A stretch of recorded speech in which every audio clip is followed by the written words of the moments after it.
In 3, 2, 1. I'm waiting.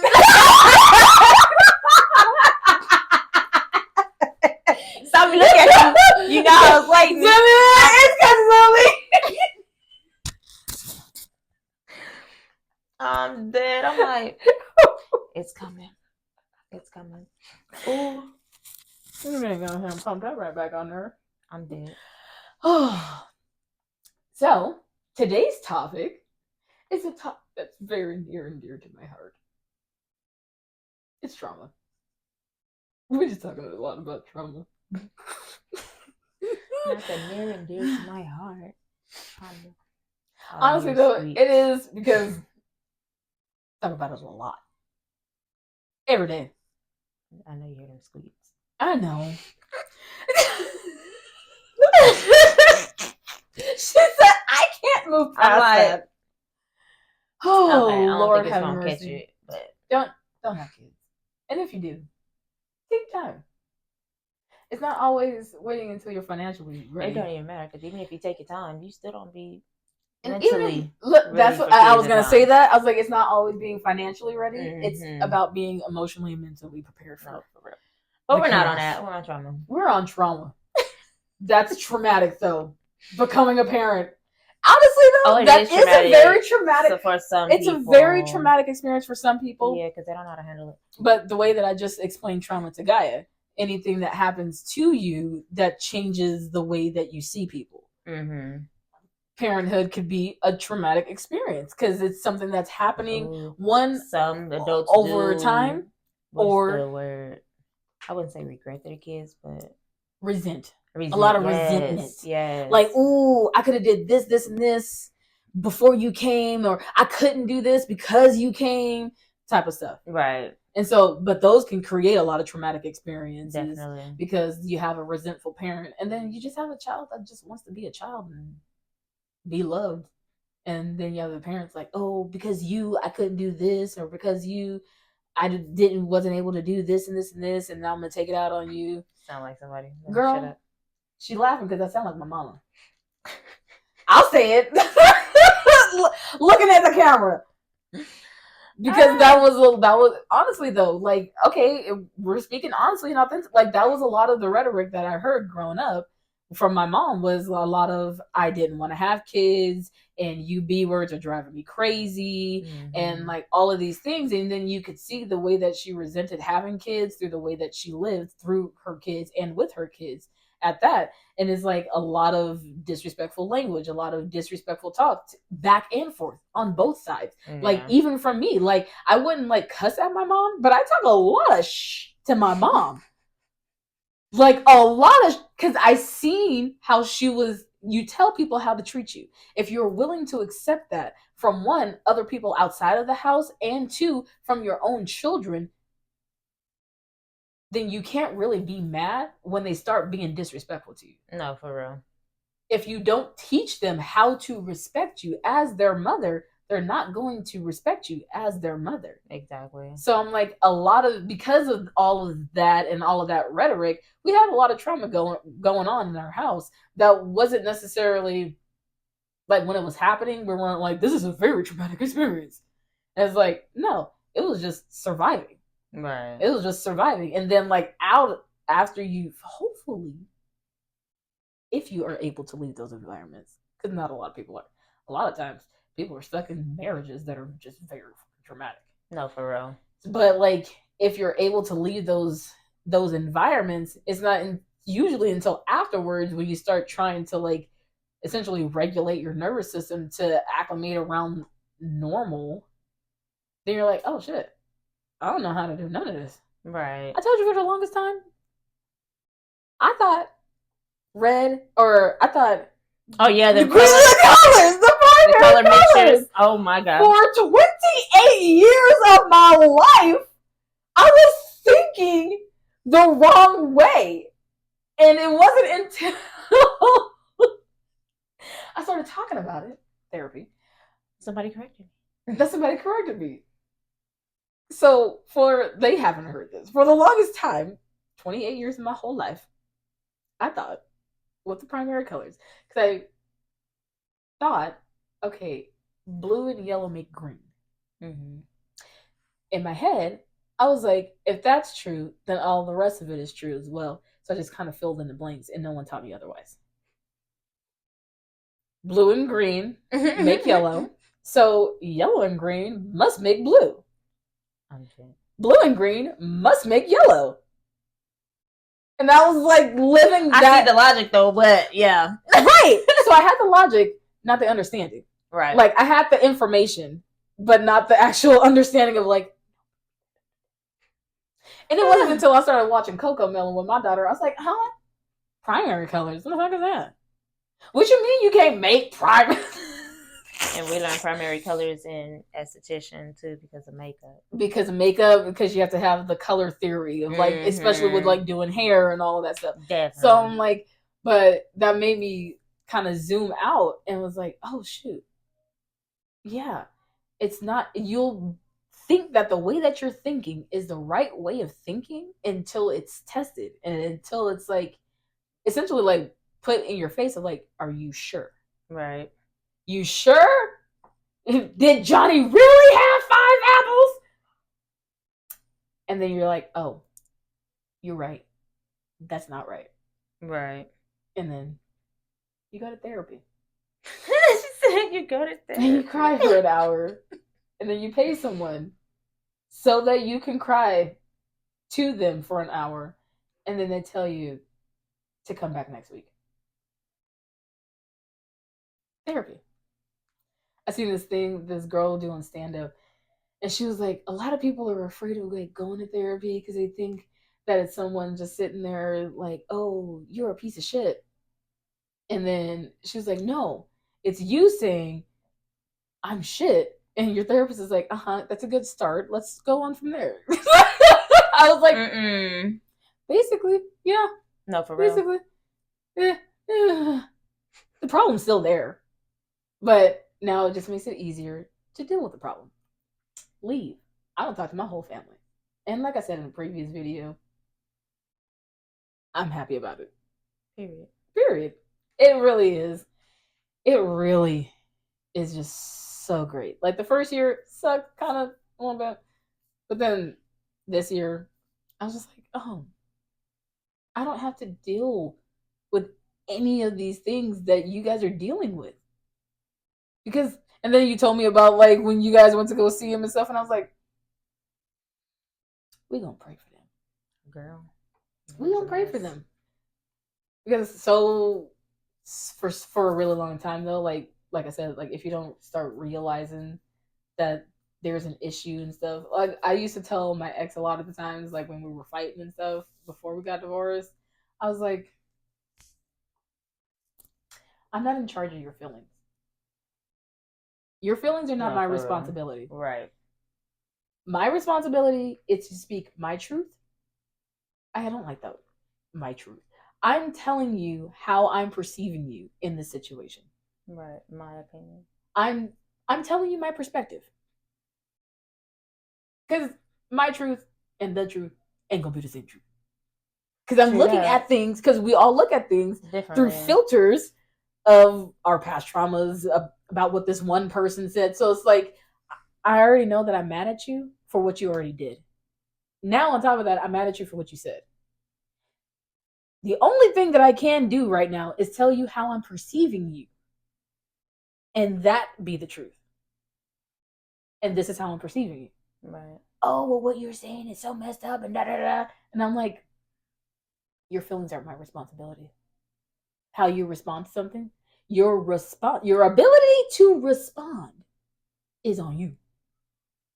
So I'm like, I can tell you how I'm perceiving you. Your ability to respond is on you. If you don't like the way that I'm perceiving you, then change your behavior when you're interacting with me. I tried to tell a guy that earlier this year.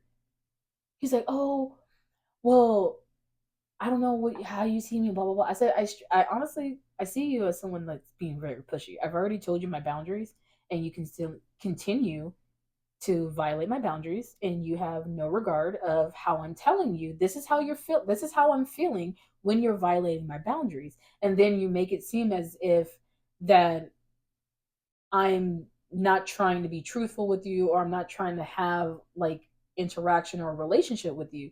And I'm like, when I actually am, I'm telling you, these are my boundaries. You consistently keep crossing them. So these are the consequences to my boundaries. Right. You have no access to me at all. He's like, well, that makes me seem like, da-da-da-da-da. And I was like, no. How I perceive you is not a direct reflection of your actual character. That's just how I perceived you and how your behavior at that time, at that moment with me, that's how I perceived it.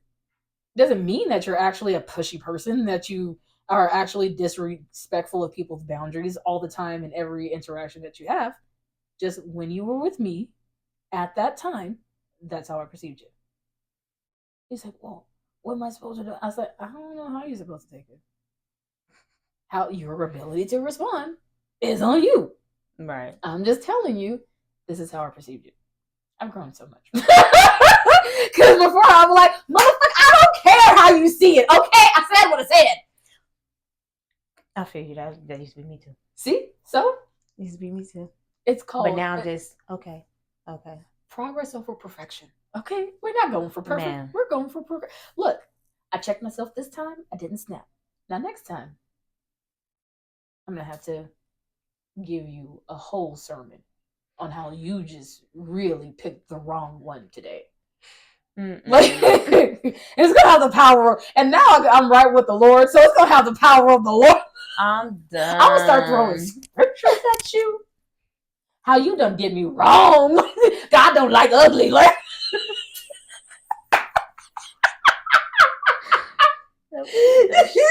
oh my God. Oh my goodness. Okay, I've been talking for about too long. No, you got something. I don't really know. I don't got much to say. Trauma is trauma. Like, so what are some things? Because have you ever been to therapy? We'll start there. No. Okay, so what are some things that you've been able to implement to kind of essentially cope with your sort of trauma? Because everybody's trauma is different. I don't know. She's like, I don't think I've actually really. Have I been coping with it? Like, right. Am I still in survival mode? Like, what's with it? I think it just kind of moves through it. Yeah. Okay. Just throw it to the back. Like, hey, keep on moving. Right. Life goes on. Life goes on. You know, I'm not about to just hold on to something. Like, if something come up that reminds me of something, it's just like, yeah. You kind of get stuck for a second. Yeah. Like, how do I handle this? Like, should I handle it? Like, the old Toya would have been like this, but now I'm like, so she's like, I also don't want to be that type of person. Right. So you kind of take it like situation by situation, moment by moment. You're like, I could respond the way I used to. I hate the way that, like, the way you used to act. It feels so good. How I used to act? Like, no, like, like, huh? No, she's like, how did I act? She's like, what do you mean? No, for real. Elaborate. Please explain. No, because I'm like, when you start changing and stuff, you start having to, like, kill off pieces of, like, who you used to be. Yeah. And so, like, when those moments come up, it be tasting so good to cut somebody out. It's crazy. It tastes so good. It feels so good to my body. I wrote a poem about that. It feels good to my body to, like, cut somebody out. Yeah. It feels. I feel like I haven't done it in a hot minute, but I feel like it would feel good to my hands to smack the shit at somebody. Like, leave a print. I'm right with the Lord though. So no more fighting. I'll call people for that. I don't know anybody. I think you know people. I'll call you so you could call people. Yeah, I got you. I got you. She's over here looking at me like, you ain't gonna call nobody. You gonna call me. Like, I got you. No, for real, I was about to say something, but it sounds rude. She's like, I don't want it to come off. She's like, rude. You know, you little pussy. You know, you's a bit. You know, you don't fight. You know, you're not a pussy though. But I don't know. I'm not a fighter. You're not a fighter. Like, she said, you're not a pussy, but you're also not a pimp. You're more like his assistant. Like, I'm dead. Like, you're a pimp adjacent. Like, but you know, I've grown. I'm not a fighter no more. I am, but I'm not. Like, you are, you know, because I grew up with our boys. So yeah, girl, I know. I'm like, I know. Like, I stay away from the drama. I don't got time. Like, I have kids. I got a daughter. Like, you know, she bougie. And it's and that too. I feel like it's different when you're a mom and you have a daughter. Mm-hmm. Like, it'll probably be different if you only had the son. Mm-hmm. But now I have a daughter, and now I gotta be like, hey, so this is how like a lady is supposed to act. Yeah, like, but I got them both in boxing, so it's just like, yeah, I kind of raised that's y'all just defense. That's sheltered, that's protected. But exactly because you know I grew up in the hood. I didn't raise them in the hood. Don't you just love it? You know, so it's just like, love that though. Okay, we kind of skipped the fighting part because I didn't grow up in the hood. So you didn't have to learn how to now do that. I gotta put y'all in boxing. So intentionally, like I gotta pay somebody to punch my baby, right? To teach you how to fight, man. It's a lot cheaper in the hood because you can get it for free. No, for real. You can get the fight and let's get packed out. Like, right. But I love that though, because I grew up on the South Side, and I was actually talking about that like during my testimonial at church. I was like, I grew up around people that look like me. And you've been to my church. Mm-hmm. And I was like, so, and then that's what my comment was about to be like. So that's moving, I was like, and so moving to a neighborhood around people that don't look like me. Mm-hmm. I was like, that was a huge identity crisis. Yeah. And like feeling lost. Because I was like, I don't know how to make friends with white people. All my friends was Black and Mexican. Because y'all went to a Catholic church. We went to a Mormon church. Oh, no, it was Mormon church. So it was even harder. Yeah. But it's like y'all kind of still grew up around like the white community. We grew up around them, not indulged in them, essentially. Kind of we grew up essentially like, you know how like if you take your finger and put it in soap and then you put pepper on water and then you put your finger in it. Yeah. That's essentially how we moved through the community. Mm. But we were the soapy finger, right. And the white people were the pepper. Right. It's like, oh, we were more. It was kind of like a reverse safari. Kind of like we were in the Jeep and everybody else was like around us. Right. Or we were just in a zoo. That I could have just said in a zoo. We were in a zoo and they were kind of like, who's those black? Because we were the first of a handful of. We only didn't really have that many black people. Yeah, even now, it's the main ones because we was the first black family. Yeah, we was the first black family. My mom was maybe the first single parent in the neighborhood because a lot of the neighborhood were married couples. I've noticed with that their too. Kids. Mm-hmm. Around that time, yeah. And so I was like, going from bipolar schizophrenic grandma in the South Side of California to depressed and anxious mother in the East Side of Vegas around white people. I was like, I don't know what's going on. I don't know what's going on. I'm dead. Now I'm like, I ain't never been around an Ashley or a Tiffany. I'm like, yo, these names. Now I'm like, okay, I'm used to Khadijah's type of stuff. Like, okay. I'm used to uniques, and that's their name, not just unique names. Like, no, for real. I'm used to uniques. No, for real. About 2 or 3 of them. So I'm like, to go into that. So that was like a huge identity crisis, very traumatic. And then I got bullied throughout elementary, middle school, and high school. I didn't even know that. Yeah, I didn't smell the best. So it was like a subtle bullying. And then in 7th grade, it's crazy because at one point in time I was living with you guys and I never got that. See? So I'm like, yeah, well, kids will be kids. It is what it is. But now growing up, I'm like, oh, I never really had a sit down talk with my mom of like, this is how you take care of yourself and all of these. So like all of these basic needs. Yeah. So like all of these basic needs, it wasn't met with me. Because like even when like I had my period, she was like, oh, have your sister go and take care of it for you. Like show you how to do it. I was like, I'm dying right now, lady. Like, because I woke up in the bed and the bed was full of blood. I thought I was dying. Traumatized. 8 years old, first of all. Okay? That's when I got my period. 8. Yeah, that's early. I was a baby. So I'm like, and then for me to go through all of that stuff, so, definitely needed therapy. I still do. And I still might. My therapist is actually talking about like having me go to like a different therapy type of thing. He said it's active response therapy or something like that. Or essentially, like it accelerates healing trauma. I was like, and you think, oh, probably need to look into okay. And then he went and joined another business. Now he don't take my health insurance. He don't refer me to somebody. It's okay. It's gonna be okay. I'm dead.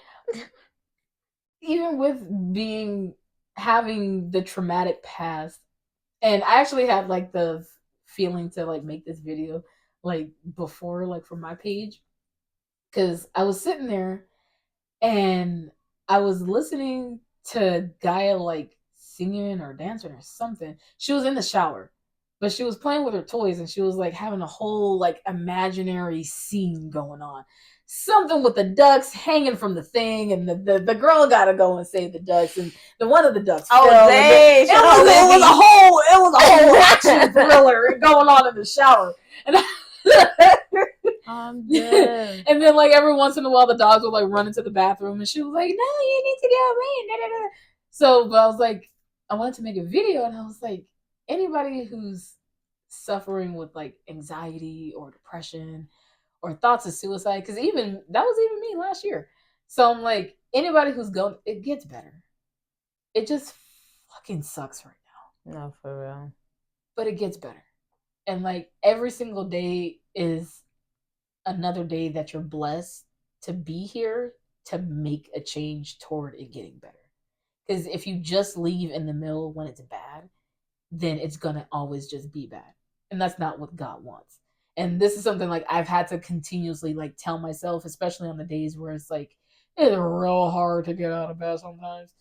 And I'm like, but God wouldn't want me to be mediocre. God wouldn't want me to not take care of myself. Right. He wouldn't want me to have a dirty house. He wouldn't want me to like not shower for 2 or 3 days. Because if I go through a depressive episode, I will not shower for about 3 or 4 days. And I will be ripe. But mentally, I'll be fine. I'll be like, it's fine. Right. It's fine. I'll just put on deodorant and perfume. It'll be fine. Oh, and it's baby. like, but no, that's not what God wants from me. He wants me to get up, take a shower, wash my ass, like be a good representative of who he is. He is not smelly. He does not have a dirty house. He does not. Technically, we don't really know that because back then I don't think they had deodorant. Nah.